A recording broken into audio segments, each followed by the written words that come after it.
Imagine a person sitting quietly in the corner of a crowded room. Everyone's laughing, arguing, competing for attention, yet this person doesn't need to be seen or heard. They've watched, they've felt, and they've endured more than anyone realizes. Every betrayal, every manipulation, every lie has left a mark. But instead of breaking them, it has forged them into something sharper, wiser, and stronger. The world mistakes their kindness for weakness, their silence for passivity. But the truth is, the quiet ones are the ones who understand the rules of human behavior better than anyone else. They notice what others overlook, they sense what others deny, and they carry an inner strength that only emerges when tested to the limit. Welcome to Narc Truth, where we dive deep into the hidden dynamics of human behavior. Today, we're exploring why a fed-up empath can be more powerful than anyone realizes, and how understanding their strength can completely change the way you see relationships and emotional boundaries. A fed-up empath is far more dangerous than a narcissist ever expects. The most powerful person in a room is not always the loud one demanding attention, but the quiet person who has been pushed past their limit. Carl Jung's work on human psychology changes how empaths are seen. Jung explained that every person carries both light and shadow within them, and this balance is especially clear in empaths. Many people confuse empathy with weakness, but Jung revealed something much deeper and more intense. By the end of this idea, it becomes clear why empaths should never be underestimated, especially when they have reached their breaking point and no longer tolerate misuse of their kindness. According to Carl Jung, the human mind works on different layers. The persona is the public mask people wear to survive socially, often hiding their true self. But when someone with deep emotional awareness finally removes that mask, something powerful appears. Jung's idea of the shadow self explains this clearly. Empaths live in a constant tension between opposites. They feel deeply, yet they control those feelings. They sense lies, yet still choose to believe in good intentions. This is not being naive. Jung called this the transcendent function, the ability to hold two opposite truths at the same time without breaking. This is where things become dangerous, especially for narcissists. Jung believed the most complete people are those who have faced their shadow and accepted it. Empaths are often forced into this process early through betrayal, emotional harm, and manipulation. They learn not only about light, but also about darkness because they have lived in it. A narcissist often sees an empath as only kind and forgiving, making a serious mistake. Jung found that people who lead with empathy often have the strongest inner structure because they had to build it just to survive emotional pain and repeated disappointment. Jung's theory of individuation explains what happens next. Every person must face their true self at some point, but for empaths who have been deeply hurt, this happens faster and more intensely. Pain becomes a trigger for transformation, something Jung described as psychological rebirth. Emotional sensitivity is not weakness, it is advanced awareness. Empaths do not only feel emotions, they observe them, study them, and remember patterns. Every lie and manipulation is stored not as anger, but as understanding. When this awareness reaches a limit, Jung called it the emergence of the true self, and once it begins, it cannot be stopped. Jung also described how extreme pressure creates opposite results, a process he called enantiodromia. When pushed too far, things turn into their opposite. The patient empath becomes firm, the giving one becomes selective, the forgiving one becomes decisive. This is not about becoming cruel or cold. It is about integrating the shadow. Empaths learn boundaries, learn to say no, and learn when to walk away. They do not lose their compassion. They gain strength and self-respect. The heart remains, but now it is supported by a strong spine that will not bend again. The final shift is the most important one. Jung explained the difference between unconscious reactions and conscious responses. Most people react from their wounds, seeking revenge or validation. But a transformed empath acts from awareness. They do not need to hurt others to feel whole. Their victory happens within. Jung believed the greatest success is not defeating others, but mastering the parts of yourself that pull you down. This is when the narcissist realizes their mistake. Manipulators depend on predictable reactions, chasing, explaining, and fighting. When the empath stops responding, the control is gone forever. When an empath reaches what Jung called psychological autonomy, they become untouched by manipulation. They stop engaging in the game at all. Jung explained that the strongest position in any relationship is detachment that comes from understanding, not distance created by fear. The awakened empath does not step back because they are wounded. They step back because they finally see clearly. This moment changes everything about power. According to Carl Jung's work on psychological types, empaths often lead with the feeling function. This does not mean emotional chaos. It means refined emotional intelligence. They sense hidden motives, notice inconsistencies, and recognize manipulation before it fully appears. Jung noticed that when this emotional intelligence combines with hard-earned wisdom, something rare happens. The empath stops reacting and starts choosing.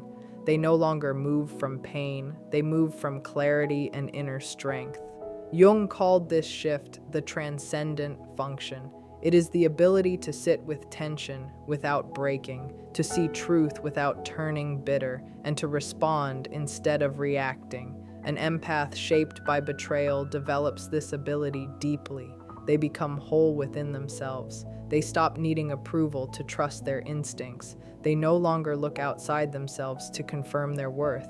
They release dependence on anyone who fails to respect their emotional depth. Jung also described a process called psychological mirroring. Empaths naturally reflect what others project onto them, but repeated betrayal changes this process. At some point, the empath stops absorbing and starts revealing. They see through charm, empty words, and false remorse. They observe patterns with sharp awareness. Instead of taking in dysfunction, they reflect it back through truth. There is no anger in this, only clarity. Jung believed truth is the greatest threat to deception. When masks fall, manipulation loses its power. The empath does not attack or expose loudly. Their calm awareness alone becomes enough to unsettle anyone relying on illusion or control. The next stage Jung described is the return of the repressed, and it transforms everything. When authentic power is buried for too long, it returns with clarity, not chaos.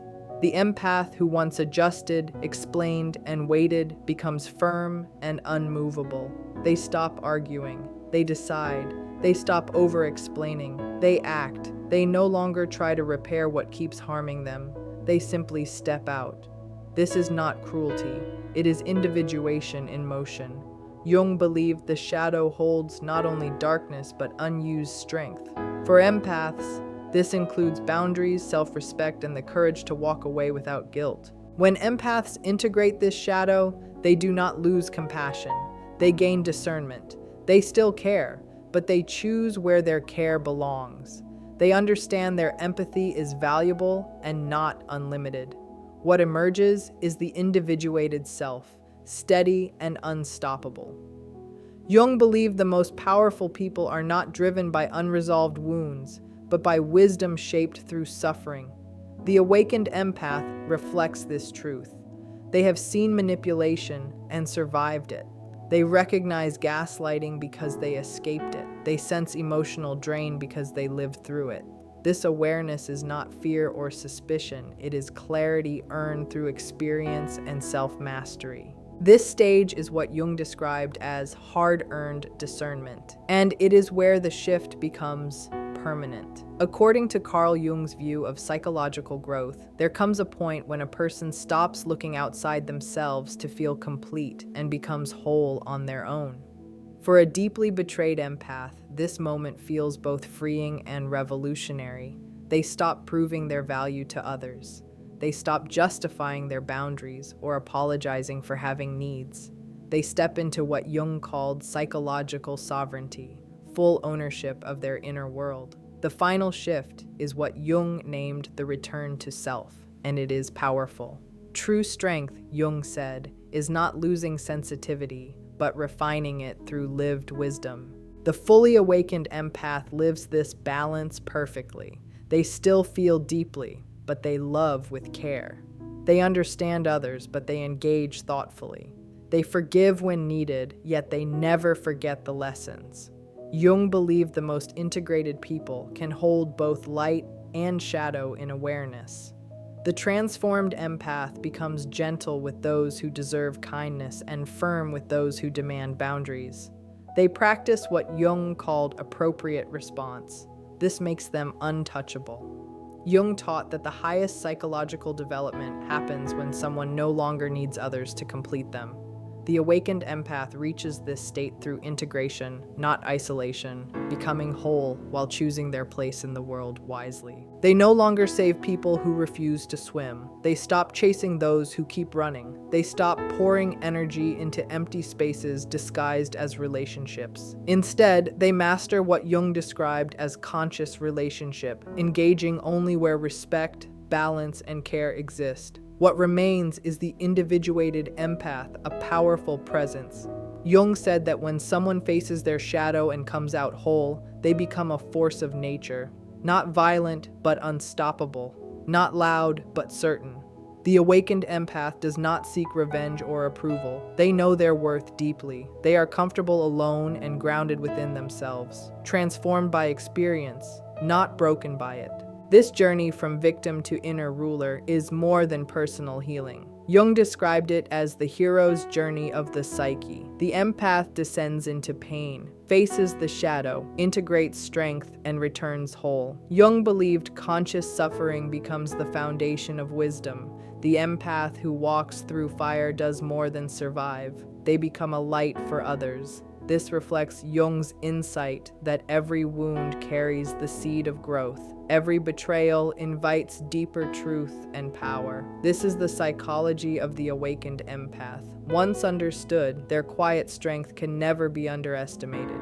Thank you for staying through this exploration. If this brought value, subscribe and share it with someone who may need it. What makes this transformation lasting is that it is internal. The empath is no longer motivated by fixing others or proving goodness. They are guided by alignment. Jung believed that when a person lives in alignment with their true self, their life naturally reorganizes. Relationships change, priorities change, tolerance for dysfunction disappears. This is not bitterness, it is clarity. The empath does not harden, they refine. They still feel deeply, but they choose wisely. Their presence becomes steady, calm, and authentic. This is why they are powerful, not because they fight, but because they are no longer available for what harms them. As the empath continues to evolve, their sense of identity becomes less tied to how others see them. Earlier in life, they may have measured their worth by how helpful, understanding, or needed they were. Over time, that attachment fades. Jung believed that growth requires releasing roles that once kept us safe but no longer serve us. The empath steps out of the role of rescuer and into the role of witness. They no longer feel responsible for saving people from their own choices. This shift removes a heavy emotional burden and replaces it with quiet confidence. They understand that compassion does not require self-abandonment. The awakened empath also develops a different relationship with conflict. Instead of avoiding it or absorbing it, they observe it. Jung noted that what we cannot face in ourselves often appears in others. With this awareness, the empath stops taking everything personally. They see anger, blame, and projection for what they are. This does not make them cold. It makes them clear. They respond only when it aligns with their values. Often, their calm presence alone changes the dynamic. When someone expects emotional chaos and meets steadiness instead, the power balance shifts naturally. Another subtle change is how the empath experiences connection. They no longer chase intensity or emotional highs. They value consistency, safety, and truth. Jung believed that mature love is not dramatic, but real. The empath chooses relationships where energy flows both ways. They recognize that peace is a sign of alignment, not boredom. This allows them to build connections that nourish rather than drain them. Their empathy becomes focused and intentional, given where it can grow and be respected. Ultimately, the empath's strength lies in their integration. They do not reject their sensitivity or their shadow. They hold both. This inner balance creates stability that cannot be shaken easily. Jung taught that wholeness is the goal of psychological life. The awakened empath lives this truth. They move through the world grounded, aware, and self-directed. Their power is quiet, but it is real. And once this level of clarity is reached, it does not fade. It becomes the foundation of how they live, love, and choose. At this stage, the empath's awareness becomes deeply embodied, not just something they understand in their mind, but something they live through daily choices. They begin to notice how their body responds to people and situations.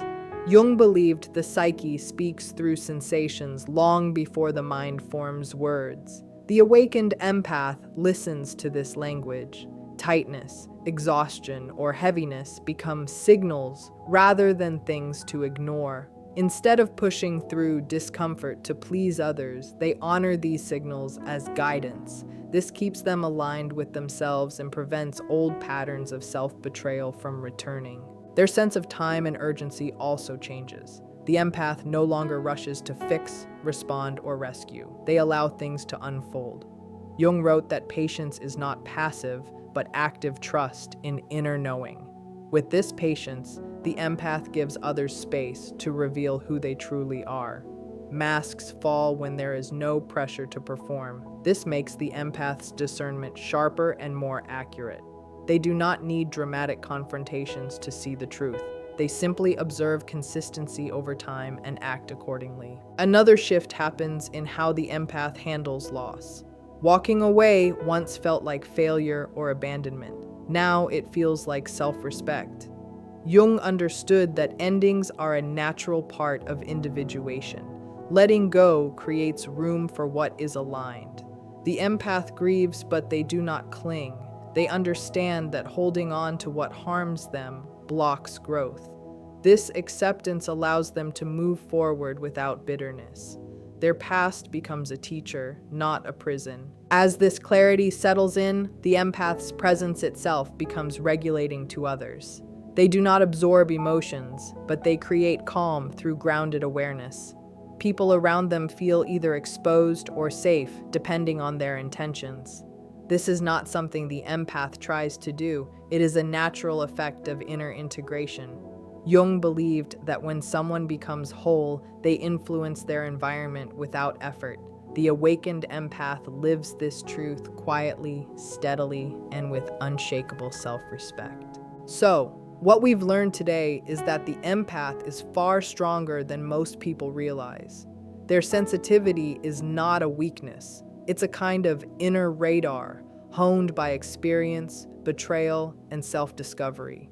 When they reach their full awareness, they are no longer controlled by others' lies or manipulation. They move through life with clarity, boundaries, and quiet power. The awakened empath doesn't need to prove themselves, seek revenge, or chase approval. They simply live in alignment with who they truly are, turning every wound into wisdom and every challenge into strength. Remember, the most dangerous person isn't the loudest. It's the one who has learned to protect their heart, trust their instincts, and rise above what once tried to break them. If you found value in today's video, make sure to like, subscribe, and hit the bell icon on Narc Truth so you never miss an insight. And if this spoke to you, type the word awakened in the comments. I want to see how many of you connect with this journey of strength and self-awareness.